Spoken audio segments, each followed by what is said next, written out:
పార్వతీదేవి మన్మధుడికి శాపం పెట్టిందన్న విషయం మీకు తెలుసా? ఒకసారి శివుడు హిమాలయ పర్వతంపై గాఢమైన తపస్సు చేస్తూ ఉన్నప్పుడు లోకక్షేమం కోసం దేవతలు భయపడ్డారు. ఎందుకంటే తరకాసురుని వదకు శివుని కుమారుడు కావాలి. కానీ శివుడు యోగ సమాధిలో ఉండి దాంపత్య భావాన్ని పూర్తిగా మర్చిపోయాడు. ఆ పరిస్థితులలో శివపార్వతుల కలయిక జరగకపోతే దైత్య సంహారం కూడా అసాధ్యం. దేవతల అభ్యర్థనపై మన్మధుడు శివుని తపస్సును భంగం చేయాలని ప్రయత్నించాడు.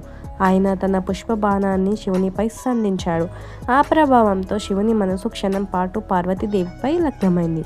కానీ ఆలోచన వెంటనే తీసేసి కోపాత్రకుడైన శివుడు తన త్రినేత్రగ్నితో మన్మధుడిని భస్మమయ్యేలా చేశాడు. ఈ సంఘటనలో పార్వతీదేవి కూడా మన్మధుడిపై ఆగ్రహం వ్యక్తం చేసింది. ఎందుకంటే అతను తన భర్త తపస్సును భంగపరిచాడు, యోగంలో ఉన్న మహాశివుడిని ఆకర్షించడానికి ప్రయత్నించాడు.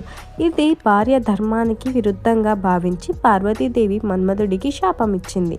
ఓ మన్మథ, నీ ప్రభావం వల్ల మానవులు మోహానికి లోనవుతారు, కానీ నీకు శరీరం అనేదే ఉండదు. నీవు అనంగుడిగా ఉంటావు, కేవలం అనుభూతి రూపంలోనే జీవులలో ఉండగలవు అని పేర్కొన్నారు. ఈ విధంగా పార్వతీదేవి శాపం వల్ల మన్మధుడు శరీరరహితుడై అనంగుడు అయ్యాడు. అయినప్పటికీ కూడా లోకాలలో ప్రేమ, ఆకర్షణ, మోహం వంటి భావాలు ఆయన శక్తి వల్లనే కొనసాగుతాయి. ఈ విషయాన్ని మొదటిసారి విని ఉంటే ఈ వీడియోని లైక్ చేసి మన ఛానల్ని సబ్స్క్రైబ్ చేసుకోండి. అలాగే ఓం నమ శివాయ అని కమెంట్ చేయండి.